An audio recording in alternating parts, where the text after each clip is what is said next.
ನನ್ನ ತಮ್ಮಂದರೆ, ಅದೇ ರೀತಿ ಎಲ್ಲ ತಾಯಿಯಂದರೆ ಎಲ್ಲರಿಗೂ ಕೂಡ ನಮಸ್ಕಾರಗಳು. ಮಣ್ಣೆತ್ತಿನ ಅಮಾವಾಸ್ಯೆಯ ದಿನದಂದು ಜೀವಂತ ಎತ್ತುಗಳ ಮಹತ್ವ ಏನು ಅನ್ನುವುದನ್ನು ತಿಳ್ಕೊಳ್ಳುವಂಥ ಇದು ಸುದಿನ ಮತ್ತು ಸಂದರ್ಭ.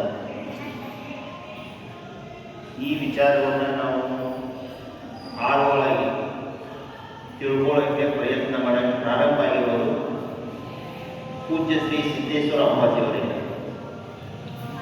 ಒಂದು ಬಾರಿ ಅವರಿಗೆ ಇದೇ ರೈತರ ವಿಷಯ ಕುರಿತು ನಾವು ಚರ್ಚೆ ಮಾಡಕ್ಕೆ ಹೋಗಿದ್ವಿ. ಸಾಯಂಕಾಲ ಸುಮಾರು 7-7:30 ಸುಮಾರು 2 ಗಂಟೆ ಅವ್ರ ಜೋಡಿ ಚರ್ಚೆ ಆಯಿತು. ಅದು ಚರ್ಚೆ ಆಗ್ತಾ ಹೋದ ಹಾಗೆಯೇ ಮುಂದೆ ಈ ಒಂದು ಗ್ರಾಮದ ಭವಿಷ್ಯ ಆಗಿರ್ಬೋದು, ರಾಜ್ಯದ ಭವಿಷ್ಯ ಆಗಿರ್ಬೋದು, ದೇಶದ ಭವಿಷ್ಯ ಆಗಿರ್ಬೋದು, ಎಲ್ಲವೂ ಕೂಡ ನಿಂತಿರೋದು ಈ ಒಂದು 4 ಕಾಲಿನ ಬಸವಣ್ಣನ ಮೇಲೆ. ಯಾವಾಗಿದು ಆಳವಾಗಿ ಕಳೀತಾ ಬಂತು ಅವಾಗ ನಾವು ಪೂಜ್ಯ ಸಿದ್ದೇಶ್ವರ ಸ್ವಾಮೀಜಿಯವರ ಜನ್ಮಸ್ಥಳ ಹಂಚರಿಗೆ ಗ್ರಾಮ ಮತ್ತು ಅವರು ಜನ್ಮ ತಾಳಿದಂತಹ ಮನೆ 14 ವರ್ಷ ಬಾಲ್ಯವನ್ನು ಕಳೆದಿರುವಂಥದ್ದು. ಅದೇ ಮನೆಯಿಂದಲೇ ಇದು ನಾವು ಈ ನಂದಿ ಸಂಪತ್ತನ್ನು ಉಳಿಸುವ ಕುರಿತು ಒಂದು ಜನಜಾಗೃತಿ ಕಾರ್ಯಕ್ರಮವನ್ನು ಅಲ್ಲಿಂದ ಪ್ರಾರಂಭ ಮಾಡಿದೆ. ಈ ರೀತಿ ಸುಮಾರು ಕಾರ್ಯಕ್ರಮಗಳನ್ನು ಮಾಡ್ತಾ ಮುಂದೆ ಅದೇ ಒಂದು ಅವರು ಜನ್ಮ ತಾಳಿದಂಥ ಮನೆಯಲ್ಲಿ ಒಂದು ಸಂಕಲ್ಪವನ್ನು ನಾವು ಮಾಡಿದೆವು. ಮುಂದಿನ 10 ವರ್ಷಗಳಲ್ಲಿ 10 ಪಟ್ಟು ನಂದಿ ಸಂಪತ್ತು ನಮ್ಮ ರಾಜ್ಯದಲ್ಲಿ ಹೆಚ್ಚಿಗಾಗಬೇಕು. ಮುಂದಿನ 10 ವರ್ಷಗಳಲ್ಲಿ 10 ಪಟ್ಟು ನಂದಿ ಸಂಪತ್ತು ಹೆಚ್ಚಿಗಾಗಬೇಕು. ಮತ್ತು ಇದರ ಸಂಕಲ್ಪ ವಿಧಿಯನ್ನು ಬೋಧನೆ ಮಾಡೋದು ಯಾರು ಅಂದರೆ ಡಾಕ್ಟರ್ ಚಂದ್ರಶೇಖರ್ ಬಿರಾದರ. ಅವರು 50 ದೇಶಗಳಲ್ಲಿ ವಿಜ್ಞಾನಿಯಾಗಿ ಸೇವೆ ಸಲ್ಲಿಸಿದರು. ಹಾಗಿದ್ರೆ ಒಬ್ಬ ವಿಜ್ಞಾನಿ ಅಂತ ಒಬ್ಬ ಗುರುವಿನ ಮನೆಗೆ ಬಂದು ಹೌದು ಇದು 10 ಪಟ್ಟು ಹೆಚ್ಚಿಗೆ ಆಗಲೇಬೇಕಾಗಿದೆ, ಆದ್ರೆ ಮಾತ್ರ ಇದಕ್ಕೆ ಒಳ್ಳೆ ಭವಿಷ್ಯ ಅಂತ ಅವರು ಹೇಳ್ತಾರೆ ಅಂತಾರೆ.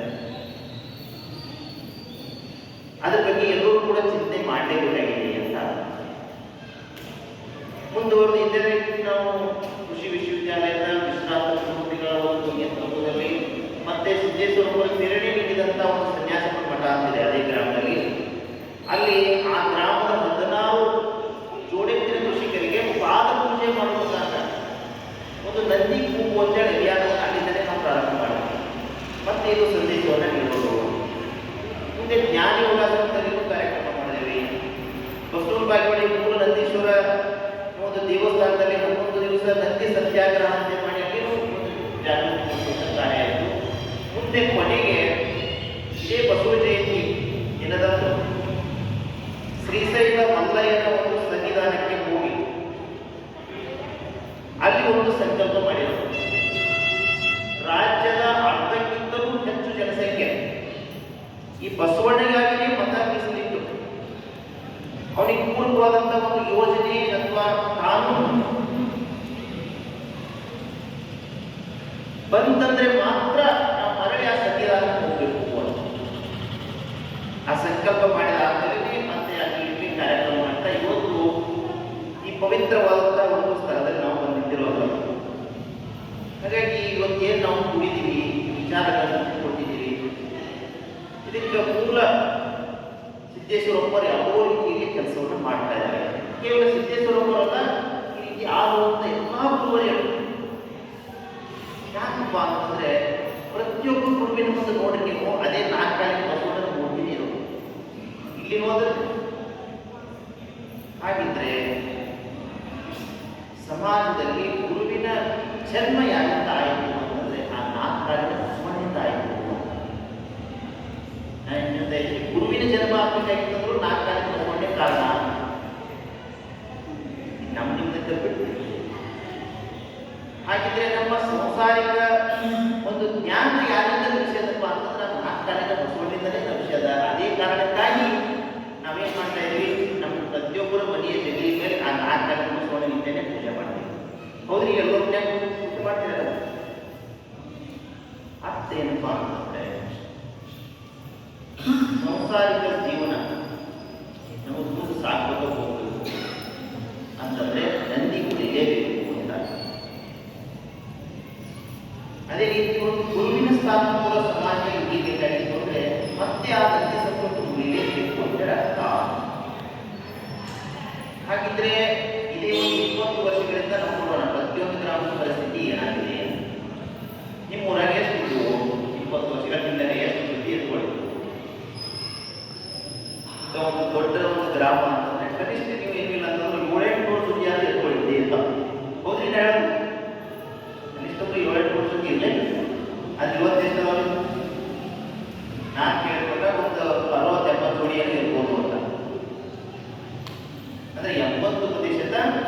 ಗ್ರಾಮದಲ್ಲಿಯೂ ಕೂಡ ಈ ನದಿ ಸಂಪತ್ತು ನಾಶ ಆಗ್ತದೆ, ಇನ್ನು ಸ್ವಲ್ಪ ಉಳಿದದ. ಹಾಗಾಗಿ ಈ ನದಿ ಸಂಪತ್ತು ಎಷ್ಟು ಕ್ಷೀಣಿಸ್ತಾ ಹೋಗ್ತಾ ಇದೆಯೋ ಅಷ್ಟು ಸಂಸಾರಿಕ ಸಂಪತ್ತುಗಳು ಹೆಚ್ಚಿಗಾಗ್ತದೆ. ವಿಚಾರ ಮಾಡ್ಕೊಂಡು ಹಾಗಿದ್ರೆ ಈ ಪರಿಹಾರ ಏನು? ನದಿ ಸಂಪತ್ತು ಹೆಚ್ಚಿಗಾಗಲೇಬೇಕು. ನೀವು ಕಟ್ತಿರೋ, ನಾವು ಕಟ್ತಿರೋ, ಮತ್ತೊಂದು ಯಾರು ಕಟ್ತಾರೋ ಗೊತ್ತಿಲ್ಲ. ಆದರೆ ಆ ನದಿ ಸಂಪತ್ತು ಹೆಚ್ಚಿಗೆ ಆಗಲೇಬೇಕಾಗಿದೆ. ಜೋಡೆತ್ತಿನ ಕೃಷಿಗಳ ಸಂಖ್ಯೆ ಹೆಚ್ಚಿಗೆ ಆಗಲೇಬೇಕಾಗಿದೆ. ಹಾಗಿದ್ರೆ ಈ ಜೋಡೆತ್ತಿನ ಕೃಷಿ ಉಳಿದ್ರೇನೆ ಮಾತ್ರ ಪ್ರತಿಯೊಬ್ಬರಿಗೂ ಕೂಡ ಏನು ಭವಿಷ್ಯ ಅಂತ ತಿಳಿಸಾಕನೇ ಇವತ್ತಿನ ಮಣ್ಣೆತ್ತಿನ ಅಮಾವಾಸ್ಯೆ ಇರುವಂಥದ್ದು.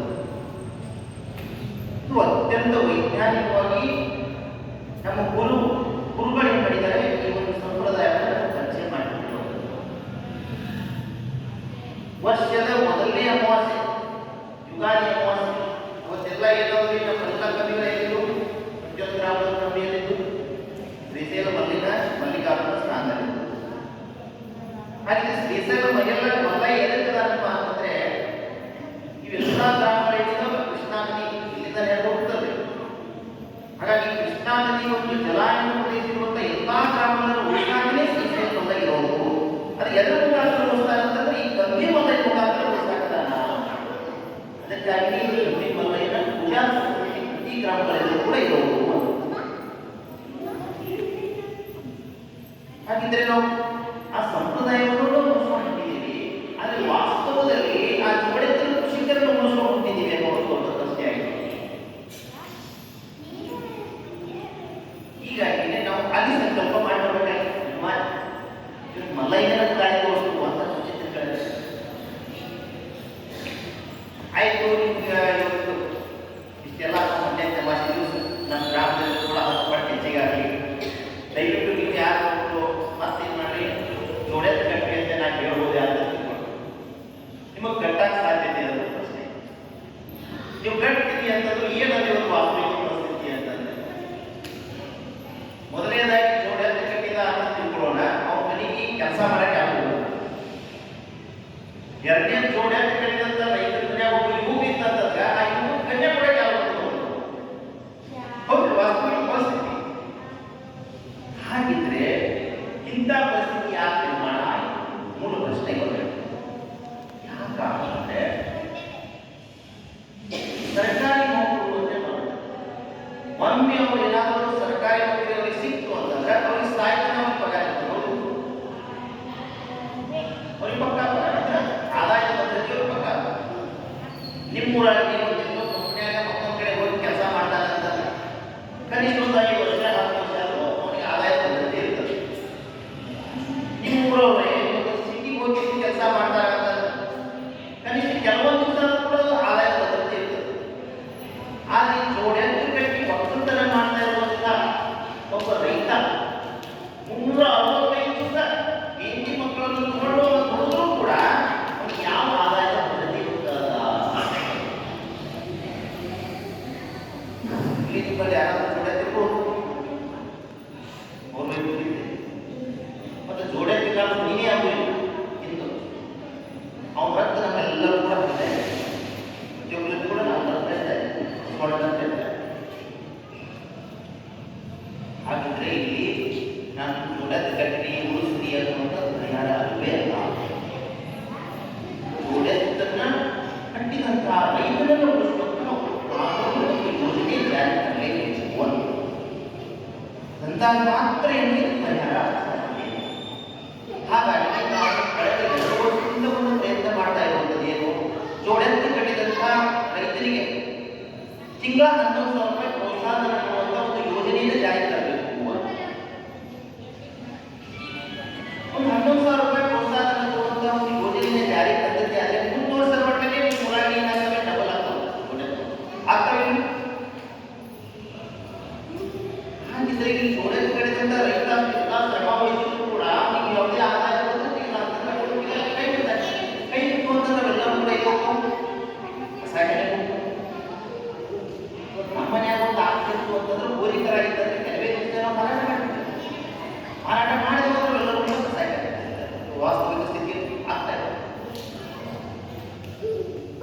ಹಾಗಿದ್ರೆ ಈ ಒಂದು ಸ್ಟೂಡೆಂಟ್ಗಳನ್ನ ಇದ್ರ ಮನೆಯಾಗೆ ಕೂರಿಸುವಂತಹ ಒಂದು ಯಾವುದಾದ್ರೂ ಕಾನೂನು ಬಂದಿದೆಯಾ, ಯಾವುದಾದ್ರೂ ಯೋಜನೆ ಇದೆಯಾ, ಚಿಂತೆ ಮಾಡಬೇಕಾಗಿದೆ.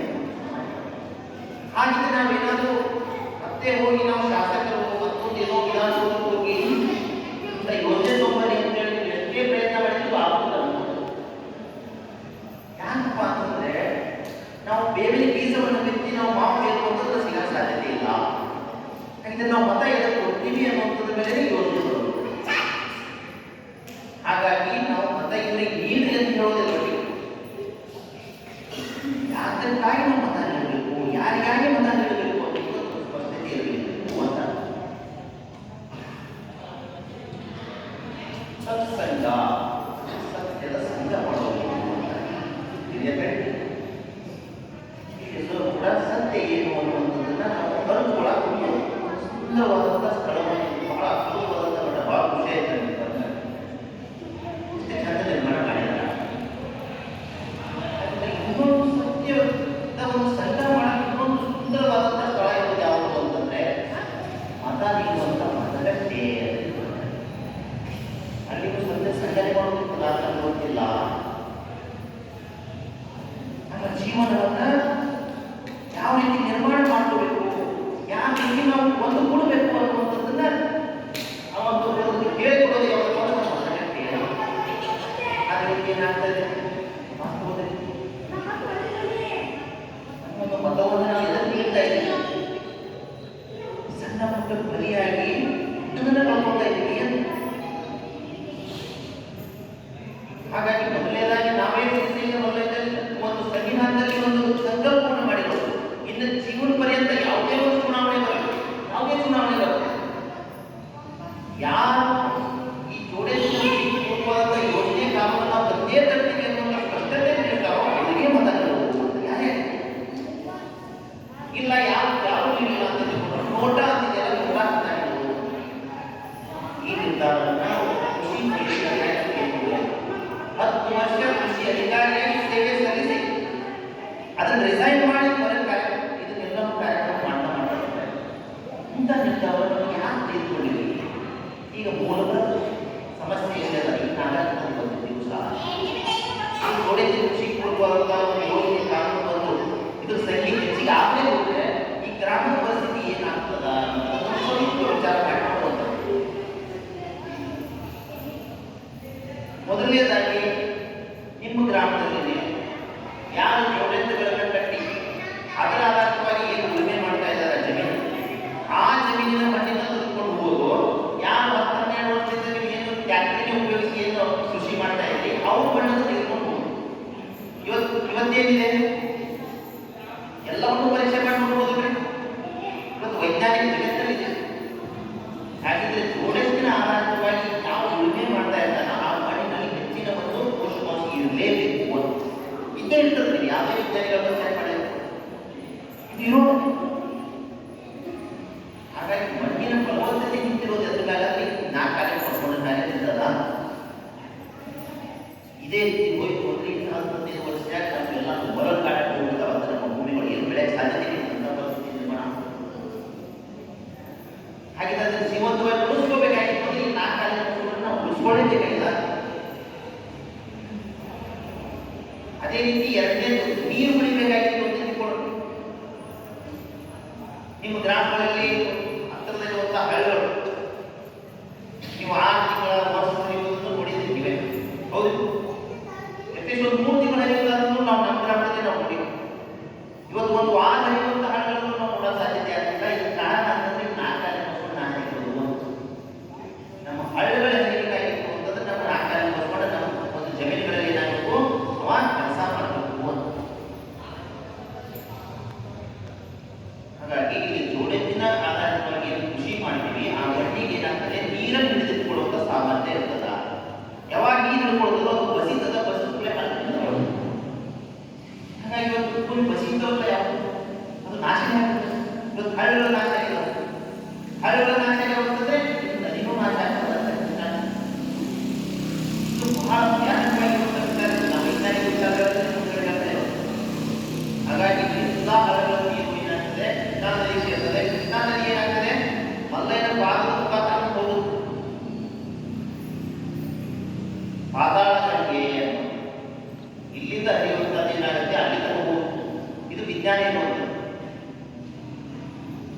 ಹಾಗಿದ್ರೆ ಈ ನದಿ ನೀರು ಹೋಗಿ ಅಲ್ಲಿಂದ ಹರಿಬೇಕು, ಇವತ್ತಿಗೂ ಏನಾಗುತ್ತೆ ಶುಭ್ರವಾಗಿರ್ಬೇಕು ನೀರ ಅಂತಂದ್ರೆ ಇಲ್ಲಿ ಬಸವಣ್ಣಿಂದ ಕೆಲಸ ಮಾಡಬೇಕು. ಹಾಗಾಗಿ ಇಲ್ಲಿ ಕಂಬಿ ಅಂದ್ರೆ ಬೇರೆ ಅಲ್ಲ, ನಂದಿ ಅಂದ್ರೆ ಬೇರೆ ಅಲ್ಲ. ಆ ಕಂಬಿ ಬಲ್ಲ ಇರೋದನ್ನೇ ಗ್ರಾಮಗಳಲ್ಲಿ ನಂದಿ ಸಂಪರ್ಕದ ಮೋಸ, ಅದು ವಾಸ್ತವದಲ್ಲಿ ಗೊತ್ತಿಲ್ಲ. ಇವತ್ತು ನಾವು ಅನೇಕ ರೋಗ ರುಜಿನಗಳನ್ನು ಹೋಗ್ತಾ ಇದ್ದೇವೆ. ಅದಕ್ಕೆ ರೋಗ ರುಜಿನಗಳಿಗೆ ಮೂಲ ಕಾರಣ ಅಂತಂದ್ರೆ ನಮ್ಮ ಆಹಾರದ ಶಕ್ತಿನೇ ಇಲ್ಲ ಕಾರಣ. ಯಾಕೆ ಶಕ್ತಿ ಇಲ್ಲ ಅಂತಂದ್ರೆ ಭೂಮಿಗೆ ಶಕ್ತಿ ಇಲ್ಲ. ಭೂಮಿಗೆ ಯಾಕೆ ಶಕ್ತಿ ಇಲ್ಲ ಅಂತಂದ್ರೆ ನಾವು ಬಸವಣ್ಣ ಕೆಲಸ ಮಾಡೋದು ಆಗಿಲ್ಲ. ಇವತ್ತು ಸಿಟಿಗಳಲ್ಲೆಲ್ಲ ನೋಡಿದ್ರೆ ಬಂಜತನ ನಿವಾರಣೆ ಆಸ್ಪತ್ರೆಗಳು ಸಿಕ್ಕಾಪಟ್ಟೆ ಆಗಿರೋದು. ಆ ಬಂಜತನಕ್ಕೆ ಈ ಮಕ್ಕಳ ನಾಶಕ್ಕೆ ನೇರವಾದ ಸಂಬಂಧ ಇರೋದು. ಇದು ಇನ್ನೂ ಸಮಸ್ಯೆ ಹೆಚ್ಚಿಗೆ ಆಗುತ್ತಾ ಹೋಗ್ತದ. ನೀವು ಗ್ರಾಮಗಳಲ್ಲಿಯೂ ಕೂಡ ಶುಗರ್ ಮತ್ತು ಇನ್ನೇನೋ ರೋಗಗಳು ಬರ್ತಾ ಇದೆ. ಇದಕ್ಕೆಲ್ಲ ಮೂಲ ಸಂಬಂಧ ಇರುವುದು ಈ ನಂದಿನೇ ಒಂದು. ನಂದಿ ಸಂಪತ್ತು ನಾಶ ಆಯ್ತು ಅಂತಂದ್ರೆ ಭೂಮಿ ಸತ್ವಗಳು ಹೋದರೆ ಅವಾಗ ಸತ್ವ ರೈತವಾದಂಥ ಆಹಾರ ಉತ್ಪಾದನೆ ಅದನ್ನು ನಾವು ತಿಂತೀವಿ. ನಮ್ಮಲ್ಲಿ ಸತ್ವ ಇದೆ. ಇದೇ ಒಂದು 20 ವರ್ಷದಿಂದ ಒಂದು ಕ್ವಿಂಟಲ್ ಎತ್ತುಗಳ ಸ್ಥಳವಾಗಿರ್ತಿದ್ದೇವೆ. ಇವತ್ತೇನಾಗ ಕಟ್ಟಾಗ್ತವೆ 25 ಕೆಜಿ 20 ಕೆಜಿ ಇರ್ತಾವೆ. ಇನ್ನು ಮುಂದೆ 10 ಕೆಜಿ 10 ಕಿಲೋ ಹಾಗಂತ ಪರಿಸ್ಥಿತಿ ಬರ್ತದೆ. ದೇಶಕ್ಕೆ ಕಳ್ಕೊಂಡ್ಬಿಡ್ತಾರೆ. ಹಾಗಾಗಿ ಇವುಗಳನ್ನು ನಾವು ಅಂತಂದ್ರೆ ನಮ್ಮ ಭವಿಷ್ಯ ಹಿಂದಿರೋದೇ ಇರ್ತೇವೆ. ಈ 4 ಕಾಳಿನ ಮೇಲೆ ಬೆಳೆ ವೈವಿಧ್ಯತೆ ಇರ್ತೀವಿ. ಅಂದರೆ ವಿವಿಧ ಬೆಳೆಗಳನ್ನು ಬೆಳೆದು ಅದು ಬೆಳಿಬೇಕಾಗಿ ಕೊಟ್ಟರೆ ನಾನು ಟ್ಯಾಕ್ಸಿಯಿಂದ ನಾವು ಮಾಡ್ಕೊಂಡು ಸಾಧ್ಯ. 4 ಕಾಳಿ ಬಸವಣ್ಣಿಂದ ಒಟ್ಟಾಗ್ತದೆ ಸ್ವಲ್ಪ ಎಲ್ಲ ಹಾಕಂತ ಹಾಕ್ತೀವಿ. ಹೌದ್ರಿಂದ ನಾವು ಬಸವಣ್ಣ ಹೋದ ಅದಕ್ಕಾಗಿ ನಮ್ಮ ಮನೆಯಲ್ಲಿ ಎಲ್ಲರೂ ಕೂಡ ಬೇರೆ ಬೇರೆ ಬೆಳೆ ಬೆಳೀತಿದ್ದೇವೆ. ಎಲ್ಲ ಹೋಗ್ತೀವಿ 1-2 ಬೆಳೆ ಗಟ್ಟಿ ಸಿಗ್ತಾ ಇದೆ. ಒಂದು ಜೀವ ವೈವಿಧ್ಯತೆ ಉಳಿಬೇಕಾಗಿದ್ದರೂ 4 ಕಾಳಿ ಬಸವಣ್ಣ ಬೆಳೆಯಬೇಕು. ಅದೇ ರೀತಿ ನಮ್ಮ ಕುಟುಂಬ ವ್ಯವಸ್ಥೆ ಉಳಿಬೇಕಾಗಿದ್ದರೂ ಕೂಡ 4 ಕಾಳಿ ಬಸವಣ್ಣ ಗಂಡ ಹೆಂಡತಿ ಅನ್ನುವಂಥದ್ದು ಇಬ್ಬರನ್ನು ಕೂಡಿಸಿ ಈ ಸಂಸಾರ ಅನ್ನುವಂಥದ್ದು ಪರಿಚಯ ಮಾಡಿದ್ರೆ 4 ಕಾಳಿ ಬಸವಣ್ಣ. ಬಸವಣ್ಣ ಹೋದ ಅಂತಂದ್ರೆ ಮೊದಲೇ ಸಂಸಾರ ವ್ಯವಸ್ಥೆ 4 ಆಗ್ತದೆ. ನೇರವಾದ ಸಂಬಂಧ ಎಲ್ಲರೂ ನಮ್ಮ ಕುಟುಂಬ ಅಂದರೆ ಗಂಡ ಹೆಂಡತಿನೇ ಚೆನ್ನಾಗಿ ಗಂಡ ಆಗೋದಿಲ್ಲ. ಪರಿಸ್ಥಿತಿ ನಿರ್ಮಾಣ ಆಗಿರೋದು ಮೂಲ ಕಾರಣ ಸಂಸ್ಕೃತಿ ಅಂತಂದ್ರೆ ಇದೇ ನಾನು ಹೇಳ್ತಾ ಇದ್ದೀನಿ. ಸಂಸ್ಕೃತಿಯ ಭಾಗ ಇದು ಪಂಡಿತ ನಮ್ಮ ಅಡ್ಡಾಡಿ ಮಾಡ್ತಾ ಇದ್ದೇವೆ. ಸಂಸ್ಕೃತಿ ಒಂದು ಭಾಗ. ಹಾಗಾಗಿ ವರ್ಷ ಪೂರ್ತಿ ನಾವು ಹೋಗಿದ್ರೆ ಇಂಥ ಹಬ್ಬಗಳೇನಾಗ್ತವೆ 80% ನಾಟಕ ಆ ಬಸವಣ್ಣನೇ ಹೋಗ್ಬಿಟ್ಟ ಅಂತಂದ್ರೆ ಯಾವ ಸಂಸ್ಕೃತಿ ನಾವು ಉಳ್ಕೊಳ್ಳೋಕೆ ಸಾಧ್ಯತೆ ಅದ. ಅದೇ ರೀತಿ ಉದ್ಯೋಗ ಅಂತ ಹೇಳ್ಕೊಂಡಿದ್ದೀವಿ ಅಂದ್ರೆ 4 ಕಾಳಿನ ಬಸವಣ್ಣ ಆಧಾರವಾಗಿ ಕೃಷಿಕರು ಏನಾದರೂ ಕೃಷಿಕರಿದ್ರು ನಿಮ್ಮೂರ ಹೆಚ್ಚಿನ ಸಂಖ್ಯೆ ಇತ್ತು ಅಂತಂದ್ರೆ ಮೊದಲೇ ಜಂಗಮರಿಗೆ ಏನಾಗ್ತದೆ ಉದ್ಯೋಗ ಇರ್ತದ. ಎರಡನೇ ಬಡಿಗೆ ಉದ್ಯೋಗ ಇರ್ತದೆ, ಕುಂಬಾರಿ ಉದ್ಯೋಗ ಇರ್ತದೆ, ಕಬ್ಬಾರಿ ಉದ್ಯೋಗ ಇರ್ತದೆ, ಚಂಬಾರಿ ಉದ್ಯೋಗ ಇರ್ತದೆ. ಈ ರೀತಿ ಸುಮಾರು ಉದ್ಯೋಗ ಎಲ್ಲ 4 ಕಾಳಿನ ಬಸವಣ್ಣ ಕಾಲ. ಹಾಗಿದ್ರೆ ಅವ ಬಸವಣ್ಣ ಹೋಗ್ಬಿಟ್ಟ. ಹಾಗಾಗಿ ಎಲ್ಲ ಉದ್ಯೋಗಗಳು ಕೂಡ ಗ್ರಾಮಗಳಲ್ಲಿ ಸಿಕ್ಕಿ ಬರ್ತವೆ. ಈಗ ಅವ್ರು ಏನೋ ಸಿಟಿಗಳಲ್ಲಿ ಏನೋ ಕಂಪ್ನಿಗಳಲ್ಲಿ ಕೆಲಸ ಮಾಡ್ತಾ ಇದ್ದಾರೆ. ಮುಂದಿನ ದಿನಗಳಲ್ಲಿ ಅಲ್ಲಿನೂ ಇಲ್ಲ ಇಲ್ಲಿನೂ ಇಲ್ಲ. ಇಂಥ ಪರಿಸ್ಥಿತಿ ನಿರ್ಮಾಣ ಆಗುವುದು. ಇನ್ನು ಭಾರತ ದೇಶದ ಪ್ರಜಾಪ್ರಭುತ್ವ ಅನ್ನುವಂಥದ್ದನ್ನ ಬರೆಯೋದು ಪ್ರಾರಂಭ ಮಾಡಿರೋದು ಈ 4 ಕಾಳಿನ ಬಸವಣ್ಣನ ಒಂದು ಚಿತ್ರದ ಮುಖಾಂತರ ಪ್ರಾರಂಭ ಮಾಡಿದ್ದಾರೆ. ಹಾಗಿದ್ರೆ ಭಾರತ ದೇಶದ ಈ ಪ್ರಜಾಪ್ರಭುತ್ವ ವ್ಯವಸ್ಥೆ ಉಳಿಬೇಕಾಗಿದ್ದು ಕೂಡ ಈ 4 ಕಾಳಿನ ಬಸವಣ್ಣನೇ ಉಳಿಬೇಕು. ಇನ್ನು ಕೊನೆಗೆ ಬಂದು ಧರ್ಮ. ಇವರು ಅದೇ ಸಂತೋಷರು ಬಂದುಕೊಂಡಿದ್ರು. ಈಗ ಶಿವನೇ ಬಸವ, ಬಸವ ಶಿವನೇ, ಶಿವನೇ ಬಸವ, ಬಸವ ಶಿವನಿಗೆ ಅಂದ್ರೆ ಏನು? ಗುರು ಎಂಬ ಶಿವಲಿಂಗದ ಮುಂದೆ ಯಾಕೆ ಕೂತಿರ್ತಾನ? ಕೂತಿರ್ತಾನ. ಹಾಗಿದ್ರೆ ನಮ್ಮ ಶಿವ ಹತ್ರ ಆಗ್ಬೇಕಾಗಿತ್ತು ಅಂತಂದ್ರೆ ಅವ ನಂದಿ ನಮ್ಮ ಜೊತೆ ಇದ್ದು ಕೆಲಸ ಮಾಡಂಗಿರ್ಬೇಕು. ಶಿವ ಅಂದ್ರೆ ಏನು ಇಲ್ಲದ್ದು ಆಯಾಮ ಏನು ಇಲ್ಲ. ಅದೇ ಸಿದ್ದೇಶ್ವರ ಕೊನೆ ಹೇಳಿರುವಂಥ ಶಬ್ದ ಏನಿದೆ?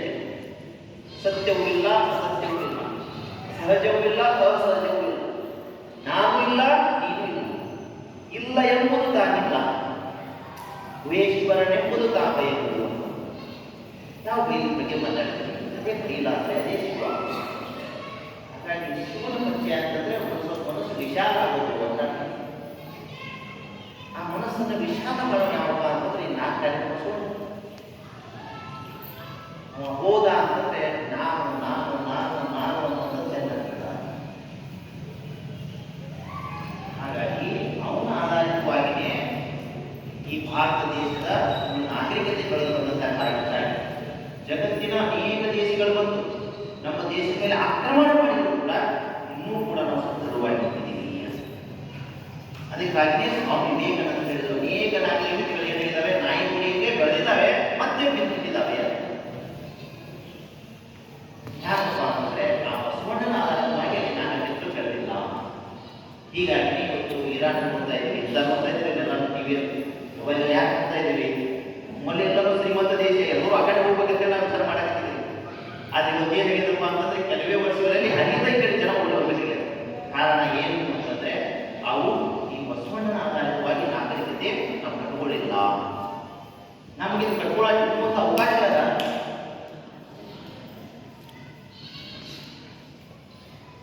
ಹಾಗಾಗಿ ನಾವು ವೀರಶೈವ ಲಿಂಗಾಯತ ಅಂತ ನಾವೇನು ಹೇಳ್ತೀವೋ, ಈ ಭೂ ಪ್ರದೇಶ ಏನಿದೆ ಇದು ಜೀವಂತಿಕೆಯನ್ನು ಉಳಿಸೋಕಿರೋದು. ಅದರ ಮೂಲ ಬೇರೆ ಆಗಿರೋದು ಯಾವಾಗಿದೆ? ಈ 4 ಬಸವಣ್ಣನೇ ಆಗಿರೋದು. ನಾವು 4 ಬಸವಣ್ಣನ ಉಳಿಸುವುದನ್ನೇ ನಾವು ವೀರಶೈವ ಲಿಂಗಾಯತವನ್ನು ಉಳಿಸುವ ಸಾಧ್ಯತೆ ಇಲ್ಲ. ಅದೇ ರೀತಿ ಯಾವ ಹಿಂದೂ ಧರ್ಮ ಅಂತ ಹೇಳ್ತೀವೋ ಅದರ ಮೂಲ ಬೇರೆ ಕೂಡ ಏನಾಗಿರೋದು? ಈ 4 ಬಸವಣ್ಣನೇ ಆಗಿರೋದು. ಹಾಗಾಗಿ ನಾವು ಧರ್ಮ ಉಳಿಸಬೇಕಾಗಿತ್ತಂದ್ರೂ ಕೂಡ ನಾವು ಬಸವಣ್ಣ ಉಳಿಸುವುದೇ. ಹಾಗಾಗಿ ಚಿಂತನೆ ಮಾಡುವಂಥ ವಿಚಾರಗಳನ್ನ ನಿಮಗೆ ಮಾಡ್ತಾ ಇದ್ದೀವಿ, ಸ್ವಲ್ಪ ನಿಮಗೆ ಪರಿಚಯ ಮಾಡಿಕೊಡ್ತಾ ಇದ್ದೀವಿ. ಹಾಗಿದ್ರೆ ನಾವು ತಾವೇ ಚಿಂತೆ ಮಾಡುವಂಥದ್ದು. ಮನೆಗೆ ನಾವು ಹೋಗ್ತೀವಿ, ಮತ್ತೆ ನಾನೇ ಹೇಳಿದ್ದೆ ಏನು ಮಾಡ್ತೀವಿ? ಜಗತ್ತಿನಾಗಿರುವಂಥ ಬಸವಣ್ಣನ ಇಟ್ಕೊಂಡು ಮತ್ತೆ ಪೂಜೆ ಮಾಡ್ತೀವಿ, ಚಿಂತನೆ ಮಾಡ್ತೀವಿ. ಏನು ಮುಂದೆ ನನ್ನ ಭವಿಷ್ಯ ಮುಂದೆ ನಿಂತಲ್ಲ, ಮುಂದೆ ಯಾವುದೇ ಚುನಾವಣೆ ಬರಲಿ ನಾನು ಒಂದು ಸಂಕಲ್ಪ ಮಾಡುವುದೇನು? ಬಸವಣ್ಣನೇ ಉಳಿಸ್ತೀನಿ ಅಂತ ಹೇಳ್ಕೊಂಡು ನಮ್ಮ ಮತ ಹೇಳಿದೆ ಅಂತ ಏನಾಗಬಹುದು? ಇನ್ನೆಂದು ನನಗೆ ಒಳ್ಳೆ ಭವಿಷ್ಯ ಅಂತ ನಿರ್ಮಾಣ ಆಗೋದೇ. ಅದೇ ರೀತಿ ಇನ್ನೊಂದು 4 ಜನರಲ್ಲಿ ಒಂದು ಕೃಷಿ ಅಂತ ತಿಳ್ಕೊಳ್ರಿ. ಈ ಸಮಾಜಕ್ಕೆ ಏನಾಗ್ತದೆ ಅಂತಂದ್ರೆ ಒಂದು ಒಳ್ಳೆ ಜೀವನ ಮಾಡ್ತಾರೆ. ಹಾಗಾಗಿ ಕುಟುಂಬದ ಭವಿಷ್ಯ, ಗ್ರಾಮದ ಭವಿಷ್ಯ, ಅದೇ ರೀತಿ ಒಂದು ರಾಜ್ಯದ ಭವಿಷ್ಯ, ದೇಶದ ಭವಿಷ್ಯ ಈ 4 ಬಸವಣ್ಣನೇ ನಿಂತಿದೆ ಅಂತ ವಿಚಾರಗಳನ್ನ ಅಥವಾ ಪಂಡಿತರ ಅಮಾವಾಸ್ಯೆ ನಾವು ಹಂಚ್ಕೊಳ್ಳೋದು ಆ ಗುರು ಅವಕಾಶ ಮಾಡಿಕೊಳ್ಳೋದು ಬಹಳ ವಿಶೇಷವಾಗಿರುತ್ತೆ. ಹಾಗಾಗಿ ನಾವು ಸಂಕಲ್ಪ ಪಡೆಯಬೇಕು. ಹಾಗಾಗಿ ನಾವು ಬಸವಣ್ಣ ಉಳಿಸ್ಬೇಕು ಅಂತಂದ್ರೆ ತಿಳ್ಕೊಳ್ಳಿ, ನಿಮ್ಗೆ ಯಾವುದೋ ರೂಪದಲ್ಲಿ ಏನಾಗ್ತದೆ ನಿಮಗೆ ಗೊತ್ತಾಗೋದಿಲ್ಲ. ಒಂದು ಆನಂದ ಜೀವನದಲ್ಲಿ ಬರ್ತದೆ. ಹಾಗಿದ್ರೆ ನಂದಿ ಅನ್ನೋದು ಇನ್ನೊಂದು ಹೆಸರು ಏನಪ್ಪ? ಆನಂದ. ನಂದಿ ಅನ್ನುವಂಥ ಶೈಲಿಗೆ ಇನ್ನೊಂದು ಹೆಸರೇನ್ರಿ? ಆನಂದ. ನೀವು ನಂದಿ ಎಂದು ನೆನಪಿಡಿ, ಆನಂದ ಕೊಡ್ತೇನೆ ಆಗೋದಿಲ್ಲ.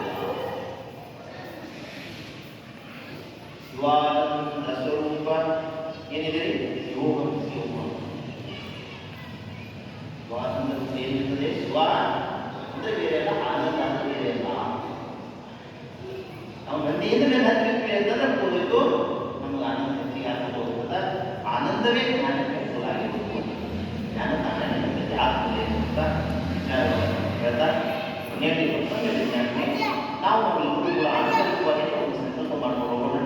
ಗುರು ಮತ್ತೆ ಇನ್ನೇನು ದಾರಿ ತೋರಿಸ್ತಾರೆ, ತೋರಿಸ್ತಾರೆ ಅನ್ನೋ ವಿಚಾರಗಳನ್ನ ಎಲ್ಲರಿಗೂ ಕೂಡ